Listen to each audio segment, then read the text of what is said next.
देखिए, मैं समझ नहीं सकता हूँ इस सवाल आपने कहाँ से सुना, आपने गलत सुना है। अच्छा। मैं तो नहीं समझ सकता हूँ कि इस तरह का कोई फैसला भी लिया गया है। तो ऐसे मैं बिल्कुल भी समझ चांसेस नहीं है। मैं तो जहाँ तक मुझे जानकारी है इस तरह का कोई भी अभी बातचीत नहीं।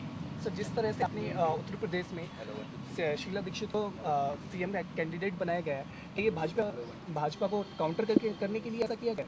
नहीं, देखिए, हमने जो बात की है भारतीय जनता पार्टी, समाजवादी पार्टी और बसपा के बारे में बातचीत नहीं करना चाहते हैं। हम उत्तर प्रदेश को विकसित कैसे करना है, अपनी पहचान उत्तर प्रदेश के बीच में कैसे बनाना है और किस तरह सत्ता में उत्तर प्रदेश में कांग्रेस आ सके कि भला उत्तर प्रदेश की जनता के कर सके, क्योंकि जब तक उत्तर प्रदेश विकसित नहीं होगा तब तक देश विकसित नहीं हो सकता। तो सर, आने वाले समय में क्या प्रियंका गांधी और राहुल गांधी दोनों ही कैंपेनिंग के लिए आएंगे? जब कैंपेन शुरू होगा उत्तर प्रदेश में, इलेक्शन जब डिक्लेयर हो जाएंगे, कौन कौन कांग्रेस पार्टी के लिए कैंपेन करेगा आपको अवश्य बताने का और जानकारी अवश्य देंगे। सर, आज जिस तरह से चाकू नाइक मुंबई में प्रेस कॉन्फ्रेंस कर रहे हैं और जो केंद्र सरकार है वो उन्हें देश में नहीं वापस ला पा रही है, इसका आपकी क्या टिप्पणी है? नहीं, मैं समझ सकता हूँ कि एक हफ्ते से चर्चा इस व्यक्ति की हो रही है। कानून में, मीनिंग संविधान में प्राविधान है कि अगर कोई भी धार्मिक उन्माद बढ़ाने की कोशिश करता है या कोई देश को तोड़ने की बात करता है, उस पर कार्रवाई अवश्य होनी चाहिए।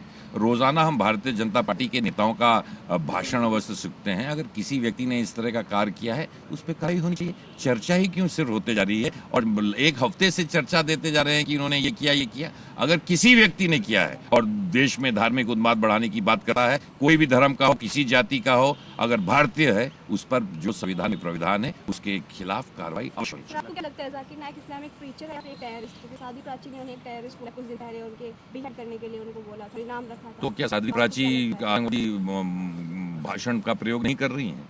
तो आपने जो सवाल पूछा, मैंने पहले ही कहा, संविधान में प्राविधान है जो इस तरह के भाषण देता है, देश को तोड़ने की बात करता है, धार्मिक उन्माद बढ़ाने की बात करता है, उस पर कार्रवाई होनी चाहिए। चर्चा ही सिर्फ भारतीय जनता पार्टी के इन मुद्दों पर मंत्री चर्चा ही क्यों करते हैं? अगर कोई धार्मिक उन्माद बढ़ा रहा है, वो जाकिर नाइक हो या साध्वी हो, कार्रवाई होनी चाहिए। सर, जिस लास्ट